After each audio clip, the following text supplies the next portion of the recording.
Yes, अब हमारा next question है क्वेश्चन नंबर 17, 17 नंबर का प्रश्न।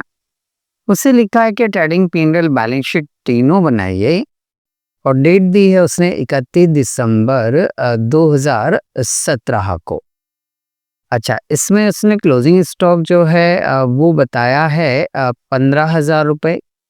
ठीक है, ठीक है। क्लोजिंग स्टॉक मतलब उसने ऊपर दिया हुआ है, इसलिए 15,000 है, 5,000 एक बार कंफर्म कर लेते हैं अपन। क्लोजिंग स्टॉक का जो वैल्यू है वो भाई 5,000 रुपये है ना। क्लोजिंग स्टॉक की जो वैल्यू है वो 5,000 रुपीज़ है। ये 15,000 में से ये जो है वो वन गलत प्रिंट है। चल, अब क्लोजिंग स्टॉक की जो वैल्यू है वो उसने दी है 5,000 रुपीज़। ठीक है, ठीक है, ठीक है, ठीक। नेक्स्ट, पहले टिक लगा लेंगे हम, जैसा कि हर प्रश्न में करते हैं हम। परचेसेस, जल्दी से। ट्रेडिंग अकाउंट, स्टॉक ओपनिंग कहलाएगा। कौन सा कहलाएगा? ये ओपनिंग स्टॉक, ट्रेडिंग अकाउंट।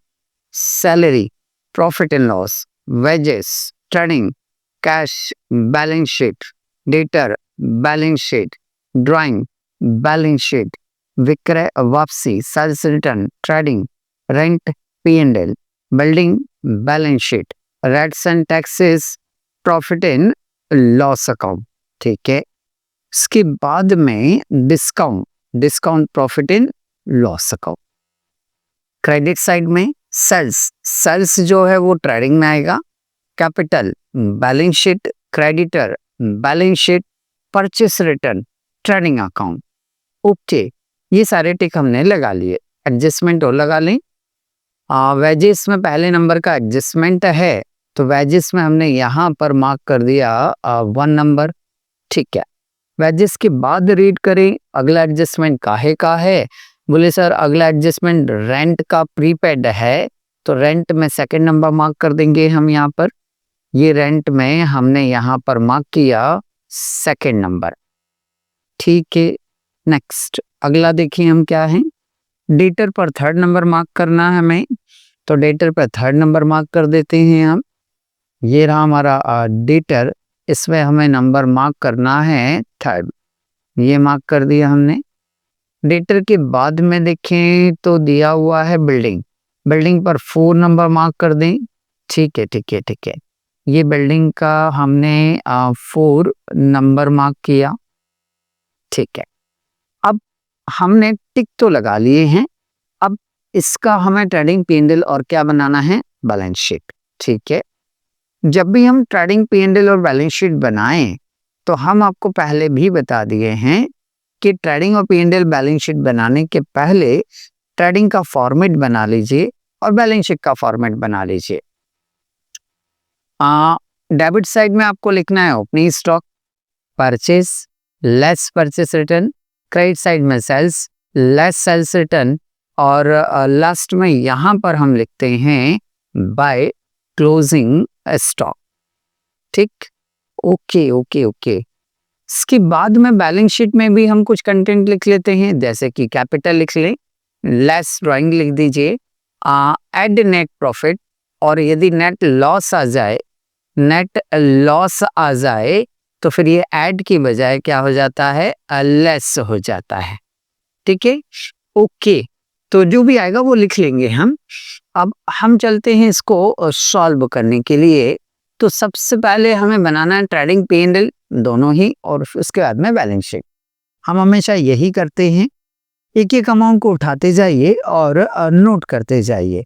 एक एक अमाउंट को उठाते जाइए और क्या करते जाइए? नोट करते जाइए। तो चलिए एक एक अमाउंट को हम फिलअप करते हैं। सबसे पहले हमें दिखा परचेसेस। परचेसेस देखो तो ट्रेडिंग में डेबिट साइड में 26,000 लिखा गया हमने। बोले हाँ सर, परचेसेस डेबिट में 26,000, इसलिए हम ये पहले लिख लेते हैं ताकि हमें दिक्कत ना आए। हाँ चलो, ओपनिंग स्टॉक 6,000 है, तो ओपनिंग स्टॉक ट्रेडिंग के डेबिट साइड में ये 6,000। सैलरी ट्रेडिंग के पी&एल के डेबिट साइड में लिखना हमें 4,000, तो ये पी&एल हमारा यहाँ से स्टार्ट कर रहे हैं हम, ये लिख दिया हमने 4,000। वेजेस ट्रेडिंग अकाउंट में आता है 3,500 रुपीज, तो ये वेजेस 3500। सर अंदर क्यों लिख दिया? क्योंकि इसमें एक एडजस्टमेंट देखो, आप खुद ही देखो, ये एडजस्टमेंट उसने दिया हुआ है, तो इसलिए हमने इसका अमाउंट कहाँ लिखा? अंदर लिख दिया। Yes, cash in hand balance sheet में असेट साइड में आएगा 200 रुपए। Cash in hand balance sheet के कहाँ आएगा? असेट साइड में, ये 200 रुपए। नेक्स्ट, डेटर 5600 रुपीज, तो डेटर असेट साइड में ही आएगा, ये 5600। ड्राइंग, ड्राइंग कैपिटल में से लेस होता है, तो ये लेस करके हमने यहाँ लिख दिया 4000 rupees. Sales return, sales return जो होता है वो 300 रुपीज ट्रेडिंग अकाउंट में आएगा, कि ये लिखा हमने sales return 300 rupees. Okay, rent P&L के डेबिट साइड में दिया है, यहाँ डेबिट में है तो यहाँ भी डेबिट में ही आएगा। एडजस्टमेंट है तो हमने अंदर लिखा। बिल्डिंग, बिल्डिंग 1000 असेट्स है, असेट्स है तो असेट साइड में लिखेंगे, ये नोट डाउन किया हमने बिल्डिंग का 1000 rupees. Okay, rates and taxes, rates और टैक्सेस जो है वो और डेबिट साइड में यहाँ दिया हुआ है, तो ये लिखा हमने 300। डिस्काउंट डेबिट है तो डेबिट में ही लिखूंगा मैं 500 रुपीज। क्रेडिट साइड से आ जाओ, सेल्स, सेल्स से 35,000 क्रेडिट में है तो हम भी कहाँ लिखेंगे? क्रेडिट में। ओके, कैपिटल, कैपिटल 10,800 है बैलेंस शीट में, लाइबिलिटी साइड में यहाँ पर नोट करेंगे हम। ठीक सर, ठीक। क्रेडिटर 6800 है, हमारे को क्रेडिट में दिया है तो हम डेबिट में लिखेंगे 6800। ठीक ठीक ठीक ठीक ठीक। परचेस रिटर्न, परचेस रिटर्न जो होता है वो ट्रेडिंग अकाउंट में लिखा जाता है, तो ये लिखा हमने लेस परचेस रिटर्न 200, लेस करके बाकी का अमाउंट बाहर लिखा हमने 25,800। सेल्स हमारी 35,000 है, 300 लेस किया तो 34,700 बाहर आ गया। ठीक है, ये सारे जो कंटेंट है वो हम लिख चुके हैं। अब हमें क्या करना है? बोले सर अब हमें इनमें एडजस्टमेंट करने हैं, तो हर एडजस्टमेंट के जो इफेक्ट जाने हैं वो कितने जाने हैं? बोले सर हर एडजस्टमेंट के जो इफेक्ट देंगे हम वो 2 देंगे।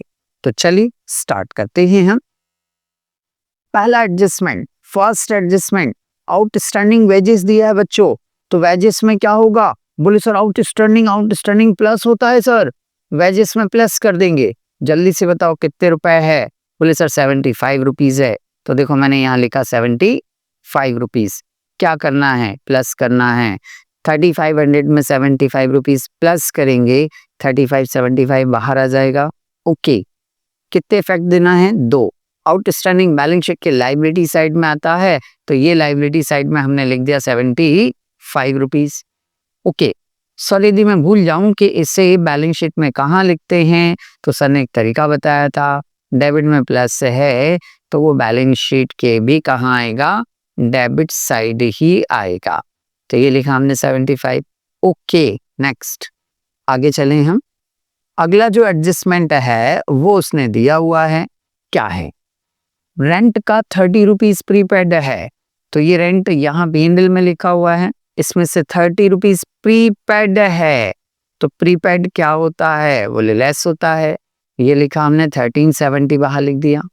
ठीक है, अब ये माइनस डेबिट में है तो बैलेंस शीट के कहाँ आएगा? बोले सर बैलेंस शीट के असेट साइड में आएगा, तो असेट साइड में ये लिखा हमने 30 रुपीज। ठीक, ओके, नेक्स्ट अगला एडजस्टमेंट पढ़े हम। डेटर का 5% हमें प्रोविजन बनाना है, मतलब पैसे डूबना है, प्रोविजन बनाना मतलब डूबना है, तो हमारा डेटर 5600 का है, इसका 5% निकालेंगे। 5600 का 5%, देखो बच्चों कितना आ रहा है?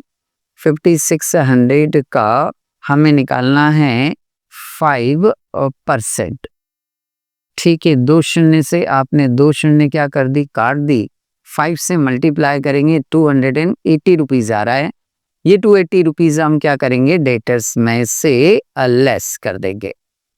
ठीक है, डेटर्स में से हम लेस करेंगे, बाहर आ जाएगा आपका 5320 रुपीज।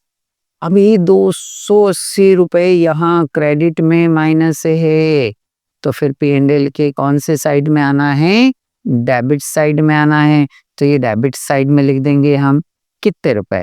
सर 280 रुपए।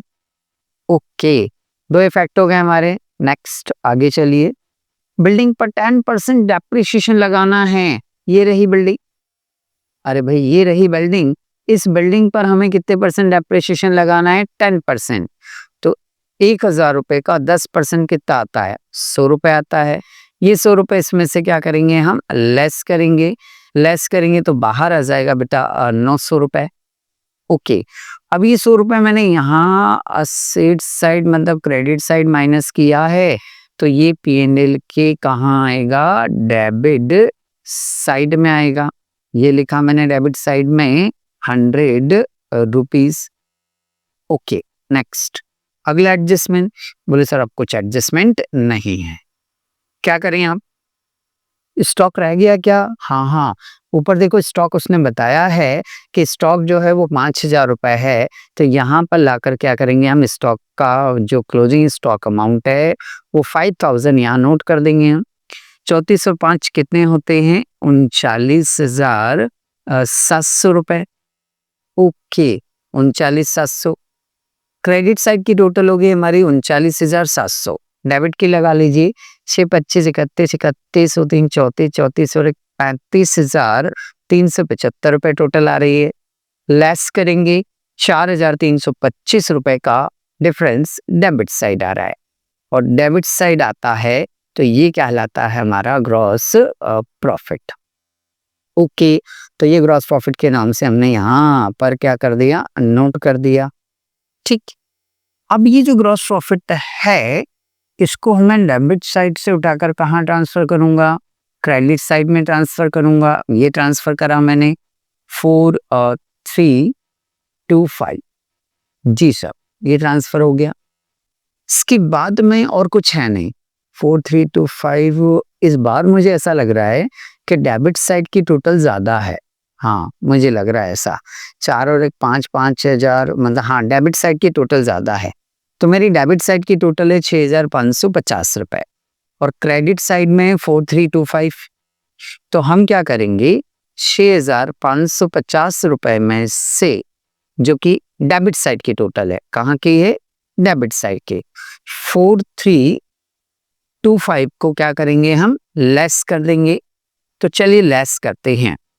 ये कहाँ की टोटल है? क्रेडिट साइड के। 5 का कितना बचा? 5 बच रहा है, और 2 का 2, 2 का 2 और 2 का 2, कुछ 2,225 रुपए कम पड़ रहा है। तो डेबिट इस बार ज्यादा है और क्रेडिट कम है, तो ये कहलाएगा आपका नेट लॉस। और नेट लॉस जो होता है वो क्रेडिट साइड लिखते हैं हम, तो यहाँ लिख देंगे 2,225 रुपए। ठीक है, ये हमारा नेट लॉस आ गया। दोनों तरफ की टोटल बराबर हो जाएगी 6,550 रुपए।